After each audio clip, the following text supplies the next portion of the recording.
So what gave you the idea to create the concept of image consulting? When I was running my boutique advertising agency, part of one of the PR I was doing with a client was an attorney, and they were about to have to pull about 30% of my company's revenue because she had been put up for a judgeship.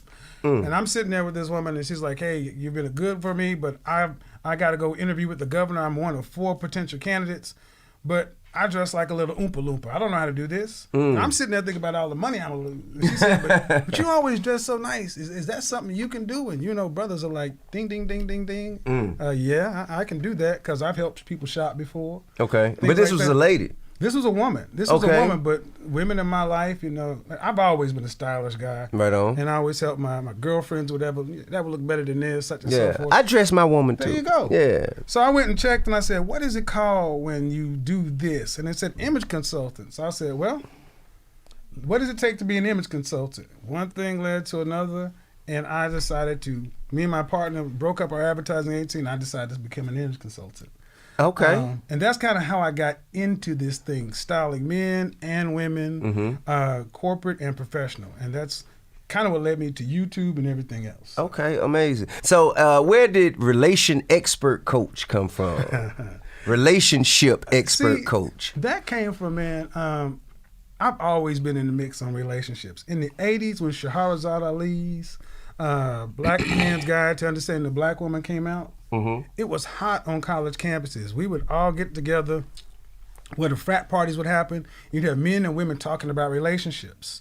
And because I'm so passionate about this subject, I would always be helping to lead the discussions. Back in the late 90s when all the poetry slams and Love Jones and all that was going on, we had all these things going on. Right. Relationships, conferences, and seminars. It was a dialogue. It was always a dialogue. Yeah. So I've always been interested in it. And when I was at church, I found myself over the singles ministries because, you know, I come from a single mother.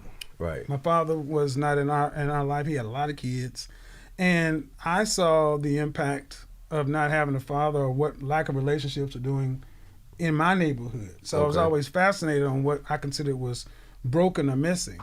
So how I got here is, let's say you came in as a client. You were like, man, I'm trying to look better for personally and professionally. I want to move up the ladder, this or that. Inevitably, you still got to go out into life. Right. And what so many of my clients were saying is, look, man, I'm looking better, moving better, behaving better, looking better online, but I'm not seeing any women out here on my new level. And I'm starting your new level. So he already, you know, understood that he had leveled himself up.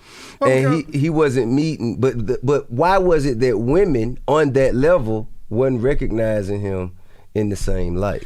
Well, see, guys have always been told, I don't want no scrubs, you got to do better, ain't nothing going on with the rent. No romance. No romance. No finance. So dudes have always been hip to the fact that we need to improve, but coincidentally, when I'd have women come in, I noticed that many of my female clients were more problematic. Now, what made them problematic? Now, why do you say that? Because it's very important that you put some context on that, especially when referring to black women. All right. What made them problematic is, one, the expectations for what I, as a mere mortal, could produce as an image consultant. I can help you look better, but I can't find you Boaz. And you thought you was going to pay for an hour of consulting. I'm supposed to restyle you from head to toe and find you a husband, all for the low price of $59.99. No, I can't do that. Okay. So what I noticed is in my environment when I was in corporate America, and a lot of stuff informed this because I was one of the. So you say women had more pie in the sky?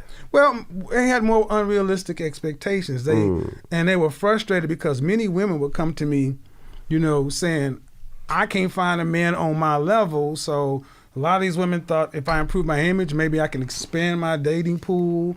And I'm noticing that men and women are having very different expectations and outcomes. What about the men that came in? Like, what were their expectations? You know what I mean? Like what were they hoping to achieve? Most guys were hoping to have better luck with women. They were like, you know, I can't attract the kind of woman that I think I want because in order to have an image consultant, you got to pay me. Now, let me ask you this, though. Have you ever thought about just, you know, quite frankly, linking up some of your male clients with your female clients and seeing how they might hit it off? I thought about it, man, but that would have been a recipe for disaster. Let me tell you why it was a recipe for disaster. Okay. Because you can only build bricks with the straw you have. And many and I'm sorry, man, I know popular relationship coaches, image consultants, and they were all saying the same thing, that women are not really taking care of their fitness like they used to. But you want to wear designer this and no, that's not necessarily true. It's some women, I feel like human beings, you have some that, you know, take care of themselves. You have others that kind of, you know what I'm saying, they I guess they succumb to their desires and their laziness. Well, or their comfort of doing nothing. That's not gender specific in my opinion. I know cats that work out every day, men and women. I know cats that don't work out at all. Men and women. Well, the difference is, though, the difference is always going to be that there's always going to be anecdotal and nuance, but in general, in our community, we have seen a problem with weight. I mean, if you go back to look at what happened with Spelman in 2012, they removed all athletics, all the funding for athletics, to focus on taking that money to help the student body get in better shape, because they were noticing that incoming freshmen were overweight and obese. So, and it's a conversation, it's an uncomfortable conversation, and things that are uncomfortable, we tend to shy away from. But here's the thing, when it gets right down to relationships, men want something, women want something. Men are visual, and if a man is going out here to kill the dragon, such and so forth, he wants what he considers to be an ample prize. And a lot of guys are coming back saying, I'm having a hard time finding that kind of prize. And I started noticing this over and over again. Now, women were saying, I'm trying to have a hard time finding men that are on this level. And these guys are making themselves more visible. But they're not finding the women. So I started talking about this stuff on YouTube, stuff that I would hear from my clients. And initially I started talking to men. For 3 years, I talked to men. For 3 years on my YouTube channel, it was a conversation about men, about getting your level up, getting out here. I don't want to hear you broke and you're only working 40 hours a week. Right. I don't want to hear you talk about you want a dime piece and you got pennies in your pocket. Right. And you want to be the boss of the place and you ain't paying all the bills. You know, you want to move up the ladder, but you don't want to play the quote-unquote game. You don't want to, there is an art to all this. So, and that got pushed back from men.